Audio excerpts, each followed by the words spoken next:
Hi everyone, it's Agnieszka from 5 Minute Language. Make sure you subscribe to the channel if you haven't already and give this video a thumbs up.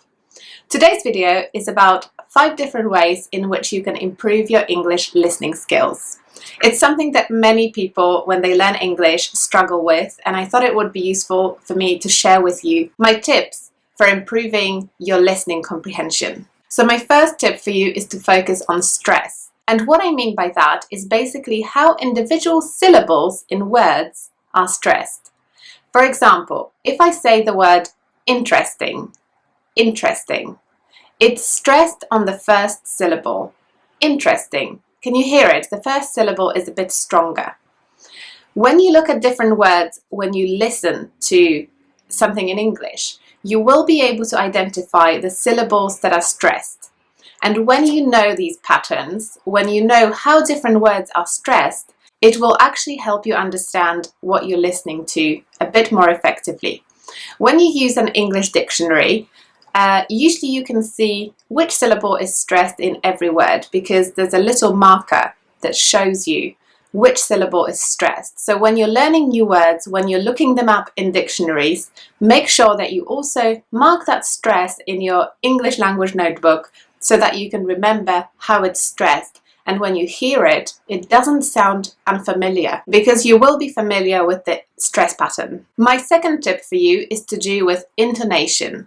Intonation is basically the music of the language. So how it goes up and down, up and down. If you understand how intonation works in English, you will find it easier to actually understand the meaning of what you're listening to, because you will be able to tell when somebody is making a statement, when they're asking a question, for example. And it's very important to be able to tell the difference between these different types of sentences based on intonation. If you're a more advanced learner, you will also need to focus on how intonation affects emotion.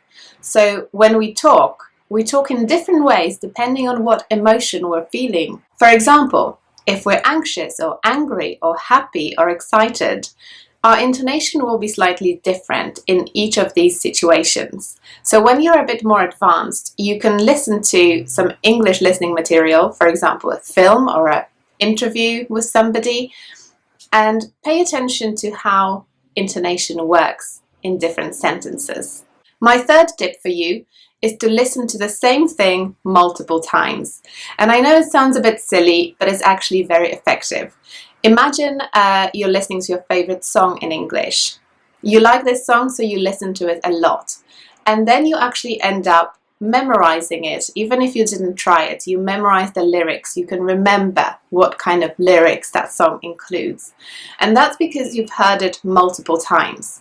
When you hear the song for the first time, you might not actually understand what the song is about. But once you've heard it 10, 20, 30 times, you will begin to actually understand the meaning because you will have heard it repeatedly and you will be able to identify individual words, individual sentences, and the different messages included in the song. So it's the same when you listen to any kind of English listening material. An interview of somebody on YouTube, a YouTube video, a film. Listen to it multiple times and you will be able to get better and better every time. My fourth tip for you is to focus on the meaning first rather than the detail. So when you're listening to something, it might be tempting to actually try and understand every single thing they're saying. But what I encourage you to do when listening to English is first to listen for gist, which means the general meaning of what you're listening to. So try to identify the general message first, instead of focusing on understanding every single word. For example, find a YouTube video about something specific. For example, a travel guide, somebody's travel vlog to a city, and set yourself a task when listening to the video. For example, identify 5 different things that person liked about the city they visited. And then you will be listening for that information without focusing on every single word that person is saying. And my final tip is about choosing listening material.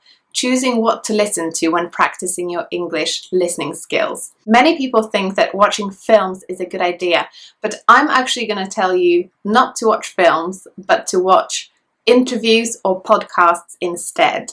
find a podcast that you're interested in, or find an interview with a famous person or somebody that you like and listen to that instead. It's because podcasts and interviews are actually easier to understand. People don't mumble, which they often do in films. They tend to be clearer because when you're doing a podcast, you want to make sure that people can actually hear you. So it will be easier for you to actually understand what they're saying. So I hope you enjoyed these little tips. Let me know in the comments below what else you would like to learn, and make sure you subscribe to my channel as well. Thanks for watching, and I'll see you next time. Bye!